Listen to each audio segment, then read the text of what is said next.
Hello students, I hope you all are fine. In the previous two lectures, I have discussed that how we can find the derivative of sin x and cos x by using the formal definition of derivative. Now in today's lecture, we will see how we can find the derivative of tan x by using the formal definition of derivative.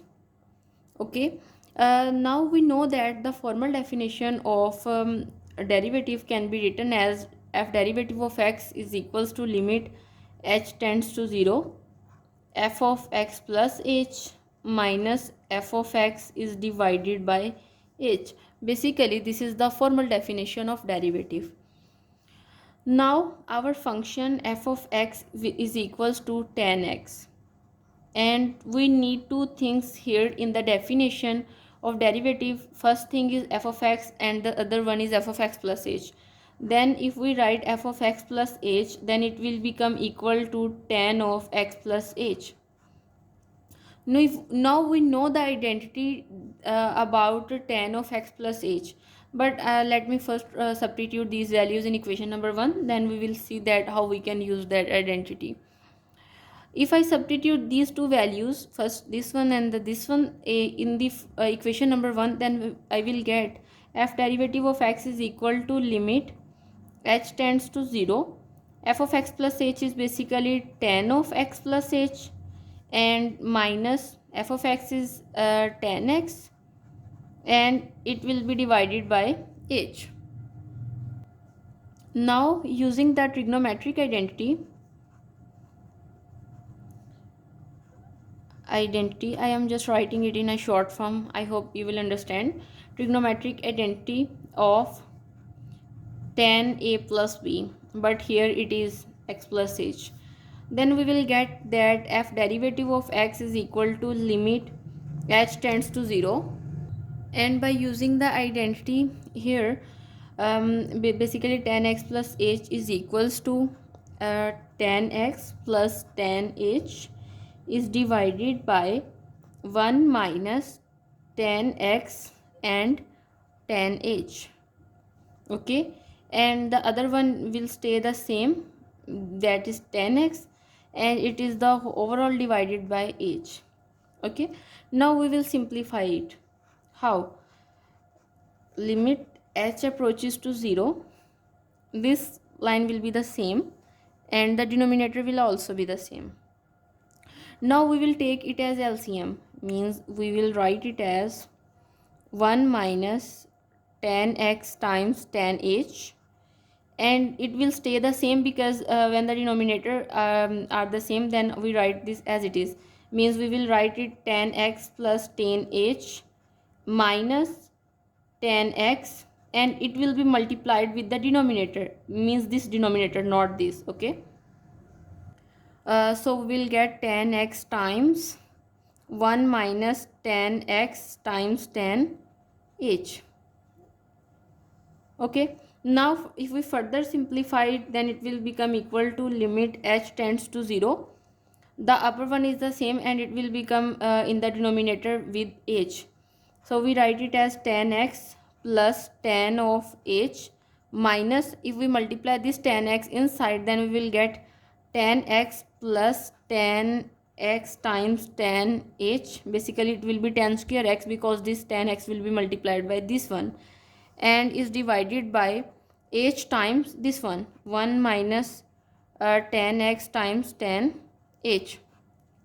Now you can easily see here that we can cancel this tan x with this one. So we have the remaining terms, f derivative of x is equal to limit h approaches to 0, and if we take tan h as common from these two terms, then we will get here 1 plus tan square x, and it will be divided by h times 1 minus tan x times tan h. Now basically here I can write f derivative of x is equal to limit h tends to 0, tan h is divided by h times 1 plus tan square x is divided by 1 minus tan x and tan h. Okay, this thing. Now we can apply the limit on these two functions, because we know that we can separate the limit on these two. This is the property of a limit. Now we will write here f derivative of x is equal to limit h tends to 0, tan h is divided by h times limit h tends to 0, 1 plus tan square x is divided by 1 minus tan x times tan h.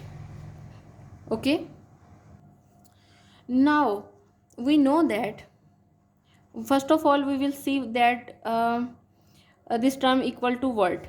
First of all, I write limit h tends to 0, tan h is divided by h. Now you know that tan h basically equal to sin h over cos h. So I will write here sin h is divided by cos h times h, and then after that we can write it as limit h approaches to 0, sin h is divided by h into limit h approaches to 0, 1 by cos h. And you know that here it is by formula that I used also in the previous theorems, that it is equal to 1, and this will also equal to 1 when we apply the limit, and so this term will be equal to 1. So what we get here, we get f derivative of x is equal to limit h approaches to 0, and I write 1 plus tan square x is divided by 1 minus tan x times tan h. Now further, if we apply the limit, then we will get 1 plus tan square x, and it will be divided by 1 minus tan x.